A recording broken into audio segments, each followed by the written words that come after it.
What if the voice that could destroy a Supreme Court justice wasn't even real, a forged recording, a fabricated note, and a whistleblower with a hidden political agenda? This wasn't just an attack on one woman, it was an assault on truth itself.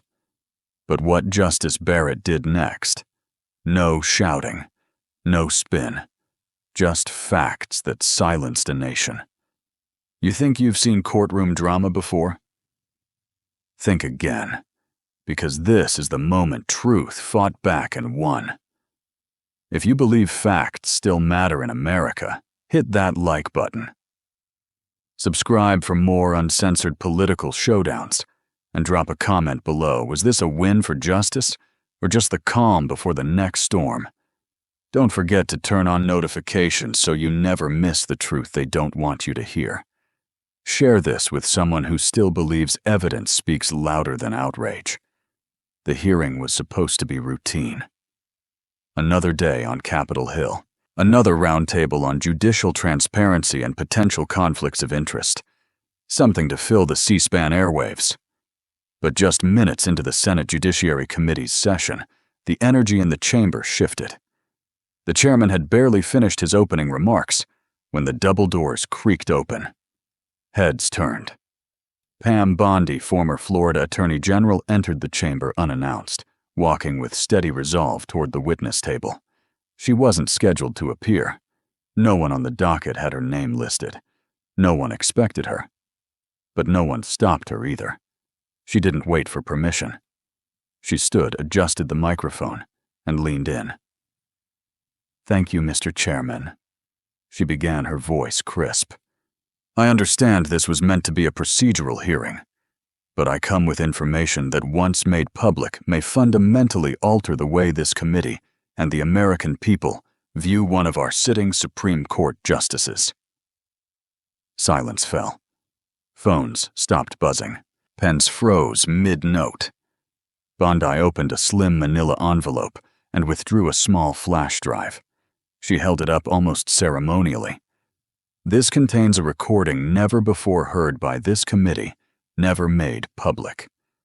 A private conversation captured between a former senior government official and a woman referred to as ACB. Gasps. Audible. Even from seasoned senators who rarely flinch." In this exchange, Bondi continued. They discuss strategic alignment on specific religious liberty issues that would soon come before the court. Timing matters. So does language. And what you're about to hear goes beyond casual political chatter. The chairman cut in, clearly unsettled. "Ms. Bondi, I must remind you that unscheduled testimony is permitted." She interrupted calmly. "If the chair recognizes that the information presented serves the interest of institutional integrity." "I believe this does." Senator Blumenthal leaned in. "You're suggesting Justice Amy Coney Barrett, HTB, may have participated in pre-confirmation coordination on religious rulings." "I'm not suggesting," Bondi replied. "I'm presenting evidence." One staffer dropped a legal pad. Another began dialing out. Reporters in the back, many of whom were there only to monitor a routine transparency panel, suddenly scrambled to find their record buttons. Bondi placed the flash drive into a government-issued laptop. The committee's AV team scrambled to connect the audio system. A long pause stretched across the chamber, 30 seconds that felt like 30 minutes. One Republican senator whispered to another, "This better be good, or it's political suicide." But Bondi didn't flinch. Before the audio played, she offered one final warning. "The voices are distorted for security reasons, but the transcript has been independently reviewed and time-stamped. You'll hear it, and you'll judge for yourselves." She pressed play. What followed was a muffled but distinct exchange. A male voice, calm, measured, referenced the necessity of alignment ahead of the court's next term. A female voice responded, careful, deliberate, invoking the urgency of safeguarding faith-based frameworks under free exercise. Neither name was mentioned. but the initials ACB were used. Twice. When the audio ended, the room stayed frozen. No one moved. No one dared speak. Senator Durbin finally broke the silence. "Is this verified?" Bondi nodded. "The metadata confirms it was recorded in September 2020, days before the confirmation announcement." Every eye turned toward the empty chair designated for Justice Barrett, scheduled to appear later that afternoon. What began as a dry procedural session had become something else entirely, a reckoning. And no one, not even the most seasoned committee members, predict what would happen next. The audio stopped, but the aftershock rippled through the room like a quiet explosion. Senators sat frozen jaws, clenched eyes narrowed. Pam Bondi didn't give them time to settle. She leaned forward again, voice steady, but tighter now, sensing the air thick with panic and disbelief. "I understand the voices were distorted," she said, tapping the laptop twice with deliberate rhythm. But the words were not. ACB. Free exercise. Preemptive alignment. That wasn't an accident. That was strategy. She reached into her folder and pulled out a printed transcript of the recording. The pages were marked and highlighted in yellow, each critical phrase bolded. She held it up, then placed copies in front of the committee staff. For transparency, she said this transcript has been certified by Veritas Accountability Foundation, an independent nonprofit that monitors judicial ethics.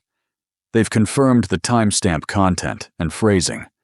And this, she pointed to a small notation on the bottom right corner, is the ID code of the individual who submitted it through their internal whistleblower program. The sender chose anonymity, but we have digital verification of origin. Murmurs swept across the chamber like wind through dry brush. Senator Whitehouse shifted in his seat, visibly uneasy. Senator Hawley kept his eyes on Bondi, poker-faced. Senator Booker flipped through the transcript, his brow furrowing with every line.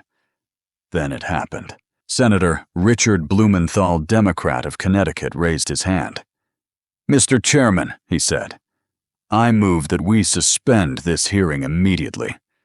What's just been presented goes far beyond today's stated agenda. These are severe allegations and could compromise the integrity of this institution." He turned toward Bondi. "And if this is politically motivated, it could irreparably damage the public's faith in the court." Bondi didn't flinch. "With respect, Senator, the public already has questions. I'm simply giving them facts." The room bristled. The chairman, aging and visibly caught between fire and protocol, tapped his gavel twice, not too hard, not too soft. "Let me be clear. We will not suppress evidence. However, any continuation of this hearing will require substantiated provenance. If Ms. Bondi is going to make further claims, especially implicating a sitting Supreme Court justice, she must provide documented verification for every statement moving forward." Bondi nodded once calmly. "Understood, and I'm prepared." She clicked again. The screen displayed a brief one-page dossier on the whistleblower submission, stripped of personal identifiers, but stamped and time-logged. At the top, the reference WBS 417 Judicial Ethics Violation, code red. Beneath it, source claims to have intercepted internal legal coordination audio between former administration official and nominee. Designate. Key terms include faith alignment, ACB, public trust maneuver, and confirmation optics. Even blurred, it felt radioactive. "I'm not asking this committee to assume anything is anything," Bondi said. "What I'm asking is that you stop assuming everything is fine just because it's been quiet. We are not talking about gossip. We are talking about coordination before confirmation on issues that have already reached the court." A few aides exchanged glances. Others began furiously texting. One reporter whispered into his mic, "This is no longer a hearing. This is a political earthquake." Then from the back bench, Senator Marsha Blackburn leaned into her mic. "Ms. Bondi, are you prepared to name the official in the recording?" Bondi paused. Her eyes moved across the room, locking briefly with the empty seat reserved for Justice Amy Coney Barrett. "I am," she said. "But I'll do so only once the committee confirms that full whistleblower protection procedures are in place. This individual came forward with risk to career and safety." The chairman adjusted his glasses and nodded. "We'll take that request under advisement." But it was already too late. The record had played. The terms had been spoken. The initials ACB had rung out across the chamber, distorted, yes, but unforgettable. And now, with a certified transcript, a verified whistleblower file, and bipartisan panic brewing, the line between rumor and reckoning had disappeared. The shock wasn't in the clarity of the voices. It was in the clarity of the intent. And with Barrett expected to testify that same afternoon, the countdown to confrontation had officially begun. By the time Justice Amy Coney Barrett entered the hearing chamber that afternoon, the nation was already on edge. Clips of the distorted audio had gone viral. Cable news stations were running wall-to-wall coverage analysts, speculating on voice patterns, timelines, even breathing rhythms. A YouTube video titled, "Is This Barrett's Voice Audio Breakdown at 10x Speed?" had already passed 1.2 million views. The speculation wasn't just digital, it had gone atomic. When Barrett finally took her seat before the Senate Judiciary Committee, every camera locked in. There were no greetings, no small talk, just the quiet hum of microphones and the silent weight of a nation holding its breath. Chairman Reynolds gave a short nod. "Justice Barrett, you've heard the claims. You've read the transcript. You've reviewed the certification. Do you have a statement?" Barrett adjusted her glasses, her demeanor calm but clipped. "Mr. Chairman." Members of the committee. "Yes, I've reviewed the materials. And let me be clear, I have never participated in any meeting, phone call, or private exchange in which I discussed case direction, legal alignment, or any strategic guidance prior to my confirmation." Her tone was firm, legalistic. Every word measured like it belonged in a sworn affidavit. Senator Durbin leaned forward. "Justice Barrett, are you denying that the voice on the tape is yours?" A pause. It wasn't long, but it was long enough to register. "I cannot confirm the authenticity of the voice," she said. "The audio is heavily distorted. The context is unclear, and the clip is anonymous. I've participated in countless meetings during my career, many of which were recorded with consent. But based on what I've heard, I do not recognize the exchange in question. Not a denial, but not an admission either. It was that gray zone where speculation lives and trust starts to fray." Senator Hawley cleared his throat. "So you're saying it's possible that the voice might be yours?" Barrett didn't blink. "I'm saying it's possible the voice has been manipulated. Voice modulation software today can replicate tone cadence, even hesitations. Without the original raw file, it is irresponsible to authenticate anything." Outside the chamber, newsrooms scrambled. "Barrett does not deny voice one." Chiron screamed. Another read, "Justice leaves door open" on controversial recording.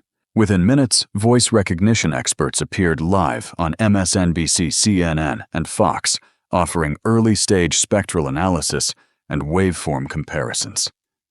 The conclusions? Inconclusive. But that didn't stop the storm. Online hashtags trended across platforms. The voice is Heartwarming Barrett tapes. Ethics or exit. Back inside the room, Barrett remained composed. "I understand the sensitivity, But I urge this committee to remember that what's been presented is an audio fragment without full context, without source disclosure, and without verification by any federal entity. Bondi, now seated behind her table, listened closely. She didn't interrupt. She didn't need to.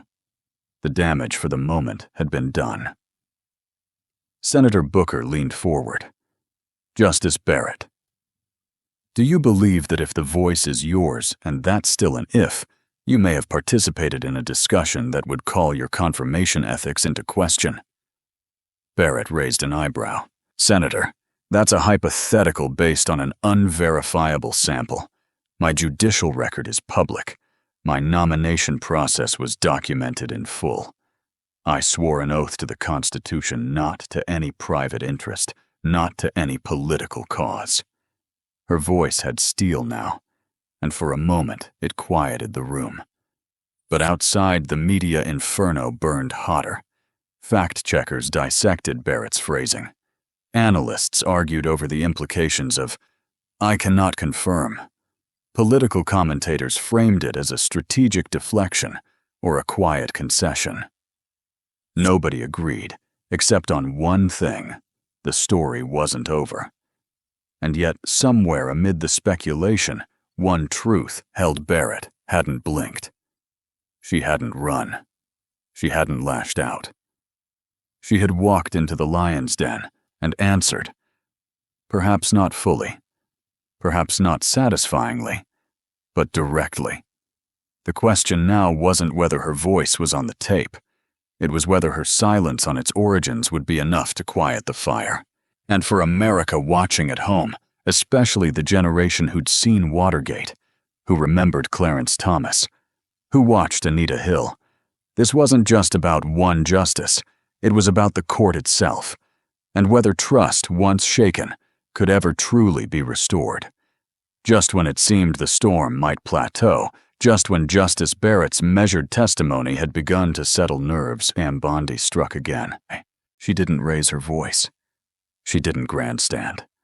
She simply slid a single page out of her folder and laid it gently on the table like a final card in a high-stakes game. This, she said, is a handwritten note from a former White House legal advisor. Dated August 2020. Authenticated, archived, and released to me by a source with first-hand access. The words White House Legal Counsel Office were printed faintly in the upper corner, but what electrified the room was what came next. Bondi read aloud, "Prelim discussion ACB on board. Willing to align on free exercise framing if framed within constitutional intent. Sensitive. Avoid mention until post-nomination." A rustle swept through the chamber staffers, shifting senators, whispering reporters, grabbing their phones like weapons. The reference was unmistakable. ACB, free exercise, alignment. The very same phrases heard, however distorted in the audio, that had rocked the room just hours earlier. This note, Bondi continued holding it with just the edge of her fingers, was discovered in a binder labeled Pre-Confirmation Strategy, Judicial Placement. The handwriting has been verified by 2 independent experts as belonging to then-Deputy Legal Counsel Matthew Caraway. He now works in the private sector. He has not denied authorship. Senator John Kennedy stood abruptly and left the chamber. 2 Republican aides followed. Camera flashes strobed from the press section. One mic picked up a producer whispering, "Get this on air. Now don't wait for the clip." The note wasn't long, but it said enough.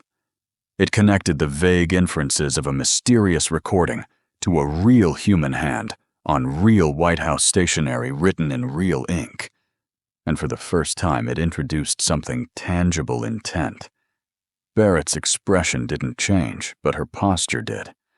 She sat straighter, tighter, as though preparing for a cross-examination no one had scheduled. Chairman Reynolds cleared his throat. "Ms. Bondi, how did you obtain this?" "It was sent to me via encrypted courier," she replied, "with supporting metadata and a scanned original stored in the Federal Archive system. I'm happy to submit all of it to the committee. Barrett finally spoke. Mr. Chairman, I request to review the document directly. The clerk delivered a copy. She examined it, tracing each line slowly, lips pressed thin. When she looked up, her eyes locked with Bondi's, not defiant, but searching. Then she turned to the microphone. I don't recall ever meeting with Mr. Carraway privately. I certainly never engaged in discussions regarding the constitutional framing of religious liberty cases prior to my confirmation. Do you deny the conversation referenced in the note? Senator Blumenthal pressed. I deny any coordination of outcome, Barrett replied, and I find it highly suspect that this document has surfaced years after my confirmation without corroborating context or supporting witness. Bondi interjected, calm as ever. Justice Barrett, I respect the gravity of what we're doing here. That's why I came with receipts. This note doesn't exist in a vacuum. It mirrors phrasing used in the audio recording, and it refers to you by the same initials on the same issue in the same time window. That's not coincidence. That's coordination. Senator Hawley leaned in, troubled. Ms. Bondi, has Mr. Carraway confirmed or denied this meeting took place? Bondi didn't blink. He has refused to comment. Which is telling. Behind the witness table, a Fox News crew ran from the room, one hand gripping a memory card, the other already dialing into the control room. It was clear this wasn't just headline material. It was historic. And the rupture wasn't political anymore. It was institutional. Whether the document proved intent or merely reflected internal strategizing was irrelevant to the cameras. The headlines, or the millions watching from home, the phrase ACB on board had already etched itself into the collective memory of an anxious public. And Justice Barrett, who had begun the day composed and unshaken, now faced something far more perilous than partisan attack. She was now tethered rightly or wrongly to a piece of paper in a legal pad from a West Wing office. A pad that just might rewrite the legacy of her appointment. Just when it seemed Pam Bondi had pushed Justice Amy Coney Barrett into a corner, when the audio, the transcript, and the handwritten White House note had formed what looked like an airtight chain. Barrett did something no one expected. She didn't stall. She didn't delay. She retaliated with receipts. Mr. Chairman, she said, voice calm but sharper now. I've listened to enough speculation today. If I may, I'd like to enter into the record a detailed chronology of my whereabouts on the day this so-called conversation was allegedly recorded. You could feel the room tense again, not from suspense, but from the eerie shift in tone. Something was coming, and it wasn't conjecture. Barrett handed a leather-bound folder to the committee clerk. Inside, a 3-page timeline, marked to the minute, accompanied by digital GPS logs from her security detail, timestamps from her personal, cell phone flight records, and a scanned funeral program. That date, September 5th, 20. The recording, according to Ms. Bondi, took place sometime during the afternoon of September 5th, Barrett stated. At that exact time, I was delivering a eulogy for my father-in-law in Savannah, Georgia. In a public service attended by over 300 people, the entire ceremony was recorded by the church live stream and archived online. She didn't stop there. Barrett gestured toward a staffer, who then wheeled in a monitor. Within seconds, a video began playing, grainy but unmistakable.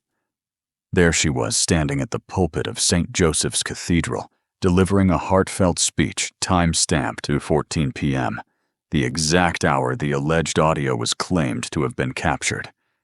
The room fell into a stunned silence. Then a second screen displayed her Delta Airlines boarding pass, Washington, D.C. to Savannah. September 4th, Seat 3A. Return September 6th. Flight numbers gate. Entries even TSA clearance timestamps, all matched. She held up a printed photo herself outside the church in a black dress surrounded by family members. The digital file metadata displayed on screen confirmed the photo was taken with an iPhone 11 Pro at 3:01 p.m. September 5th. GPS coordinates Savannah, Georgia, exactly where she said she was. Then the coup de grace.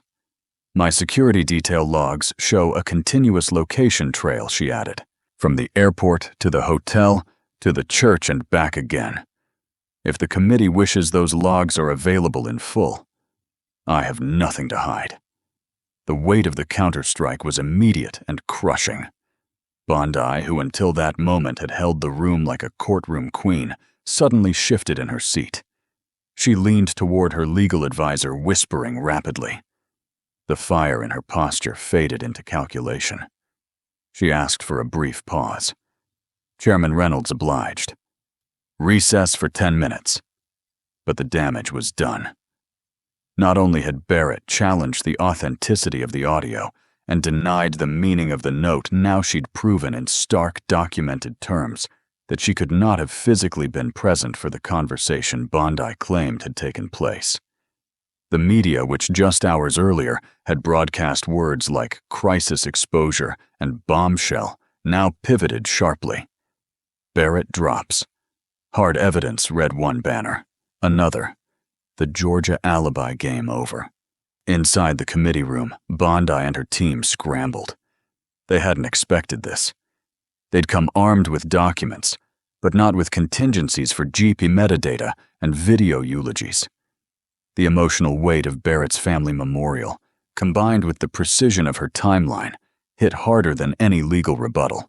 And in a moment that would be replayed across screens nationwide, Senator Kennedy muttered under his breath, audible only because of a live mic.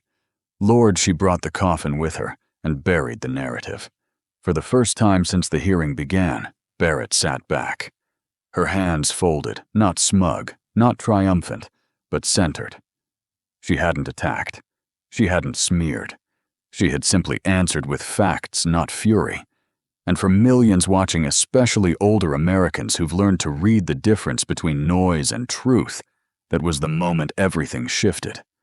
The question was no longer, did she do it? The question now became, who wanted you to think she did? The mood inside the hearing chamber had shifted.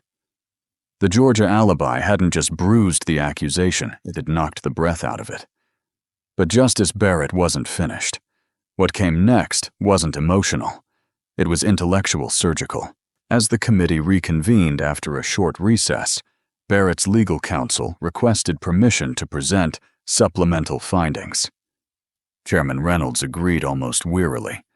Everyone assumed the GPS records were the end of it. They weren't.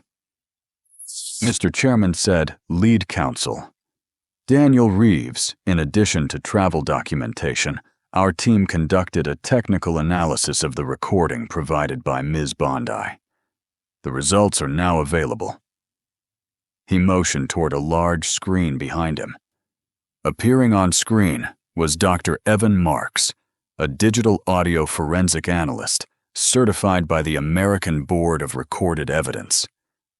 His credentials, listed in crisp white font, scrolled past 22 years in government contracts, former consultant for the DOJ and expert witness in multiple federal trials. He got straight to the point. The recording submitted to this committee is not an original, he said. It is a modified audio file. The voice frequencies have been slowed, then re-pitched to simulate distortion. The vocal pattern, while mimicking Justice Barrett's cadence, contains anomalies inconsistent with her verified public speeches. The screen split in two. On the left, the distorted clip muffled, grainy tense. On the right, a waveform comparison of Barrett's actual speech from a 2019 Notre Dame lecture. Side by side, the distortion was evident. Irregular pauses, frequency warps, unnatural syllable patterns, hallmarks of third-party modulation software. And then came the metadata. Our lab retrieved the file's embedded properties. Dr. Marks continued. The original creation date of this audio file is not from 2020 as alleged. It was created 94 days ago on March 3rd of this year on an iOS mobile device using a consumer-level podcast editing application called Vocal Frame. Gasps returned to the room this time from both sides of the aisle. It also contains a digital watermark, he added. A fingerprint tied to the app license ID. The software was registered to a Gmail address, traced to an IP originating in Tallahassee, Florida. Bondi's team froze.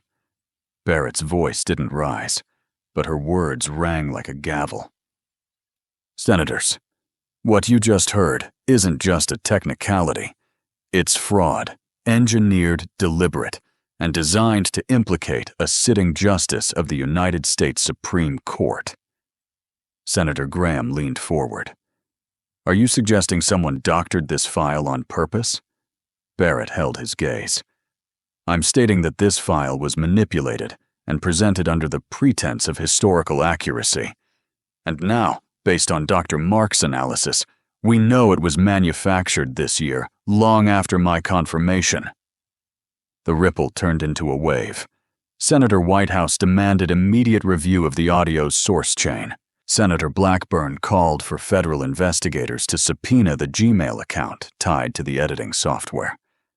And Senator Durbin, still wary but rattled, admitted, if what we've just seen holds up under committee scrutiny, then we've not only been misled, we've been weaponized.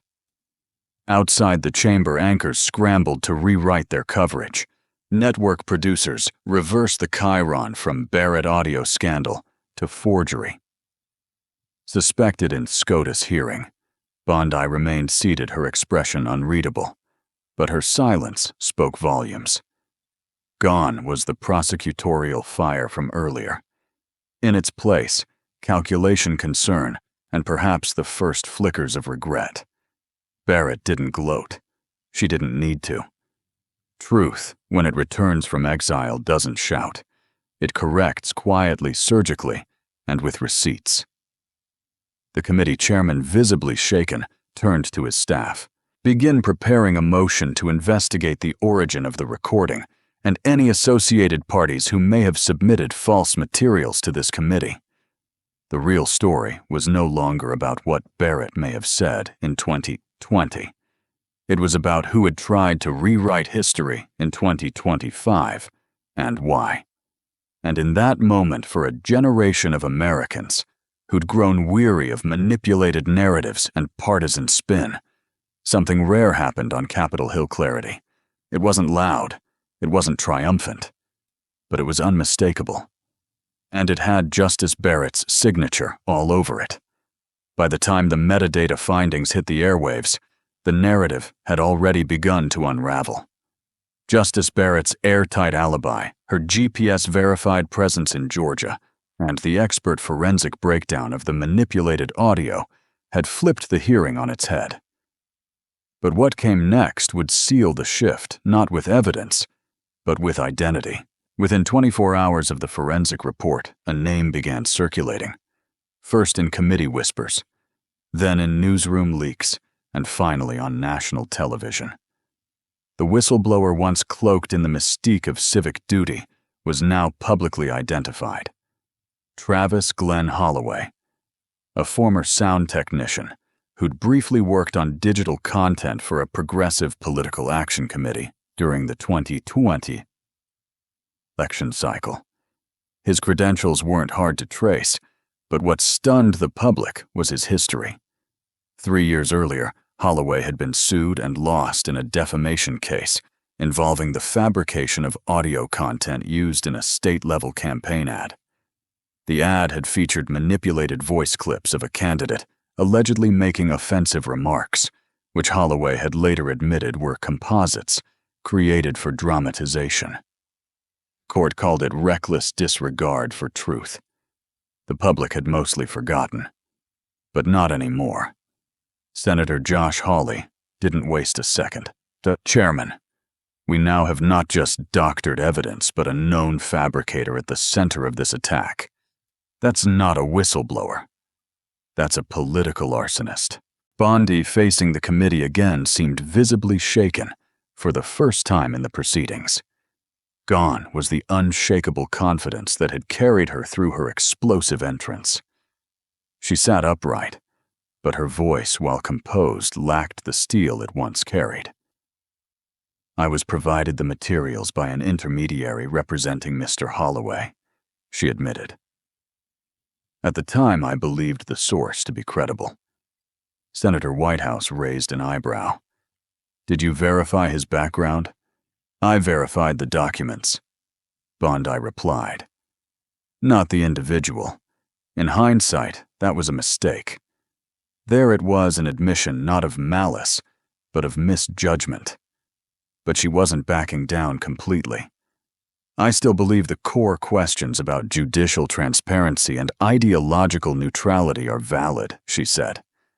Whether or not this particular evidence withstands scrutiny, it doesn't erase the broader concerns Americans have about the Supreme Court's role in cultural and moral disputes.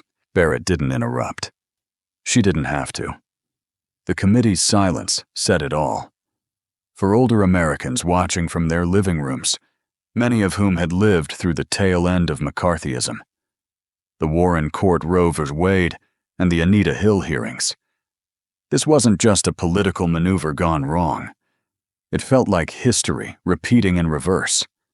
Not a judge on trial, but the very tools of accusation now under investigation. The media once ablaze with Barrett scandal headlines now reversed course. Whistleblower, fabrication confirmed.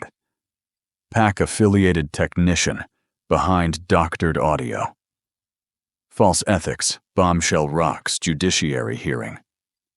Some outlets tried to soften the blow. Though evidence failed, ethical questions remain. But the momentum had shifted. Americans weren't just reconsidering Barrett. They were now scrutinizing Bondi, the political ecosystem that armed her, and the mechanisms that allowed manipulated content to be paraded as fact before a Senate committee. As for Holloway, he vanished from public view. Legal experts began speculating about possible perjury obstruction and even criminal fraud charges. And PACs, once aligned with his content, began issuing quiet statements of distance. Still, when asked whether she regretted her actions, Bondi responded with a phrase that would echo in post-hearing op-eds for weeks. I may have trusted the wrong source, but in this era, asking hard questions isn't just allowed. It's necessary. A portion of the public agreed. But for many Americans, especially older viewers, who've seen reputations torn down unfairly, this moment reinforced something deeper, that the pursuit of truth cannot be built on shortcuts, and that even the loudest accusations mean nothing without the quiet weight of verified fact. The whistleblower had spoken, but it was the truth that whispered loudest. No gavel slammed, no dramatic exit, no raised voices. When it ended in silence, a silence louder than any headline. Justice Amy Coney Barrett. Having endured 6 days of public scrutiny, doctored audio, falsified notes, and partisan speculation, sat upright as the final questions faded. The camera zoomed in one last time as she leaned toward the mic and delivered her closing statement with the kind of clarity rarely seen in Washington. I don't ask to be above oversight. I ask only for justice for the accused and for the accuser. It wasn't a victory speech. It was a standard, a reminder that institutions must be protected, not just from corruption, but from manipulation. For millions of Americans watching, especially those who had lived through the bruising hearings of generations past, her words felt familiar, steady, necessary. Pam Bondi did not return to the podium. She sat quietly, lips pressed, her team packing documents beside her. The woman who had launched the hearing with fiery certainty was now still reflective, perhaps, or simply spent. The Senate Judiciary Committee adjourned that day with more questions than it began with, but not about Barrett. The new questions were about process, about responsibility, and about how easily trust could be compromised in the age of viral outrage. Within a week, the chairman and ranking member issued a bipartisan announcement. A formal investigation would begin into how unverified evidence had made its way into a public hearing. The words procedural breach and institutional safeguards appeared in the resolution's language, a clear signal that the damage wasn't just reputational, but systemic. 2 months later, the Supreme Court took a rare step. It quietly adopted a new judicial ethics transparency protocol, requiring that all justices disclose any pre-confirmation meetings, private advisory conversations, and prior affiliations that could present even the appearance of bias. It was not framed as a response to the hearing, but no one doubted the connection. Pam Bondi, once a fixture of cable news panels and conservative media spots, announced she would be taking a hiatus from public commentary. No apology, no admission, just silence. But the discussion didn't die. In churches, diners, and veterans' halls, Americans continued to debate. What if the audio had been real? What if the note hadn't been fabricated? Should we ever stop asking hard questions about the people we place in power? Barrett never claimed to be above questioning. She simply demanded the questions be honest. And in the quiet that followed her defense, not a viral soundbite, not a media spin cycle, but evidence, logic, and restraint. Something shifted. Not in politics, not in cable ratings, but in trust. It was restored, if only briefly. And for those who had nearly given up on finding clarity in Washington, that was more than enough. In a world overflowing with headlines, outrage, and misinformation, this story reminds us of something timeless. Truth still matters, and so does how we find it. Justice Barrett didn't fight back with fury. She responded with facts, timelines, receipts, and calm conviction. It wasn't flashy. It wasn't loud. But it was real. For Americans, especially. Those of us over 65 who've lived through Watergate, the Clinton hearings, and the 24/7 news revolution. This wasn't just political drama. It was a warning that in the digital age, falsehood can travel faster than any fact. But it also showed that facts, when delivered with clarity and composure, still carry power. We're reminded to stay sharp, ask questions, and demand evidence, not just volume. In life and in leadership, the loudest voice isn't always the most honest, and integrity isn't proven in the moment it's revealed over time. Let's bring that wisdom forward.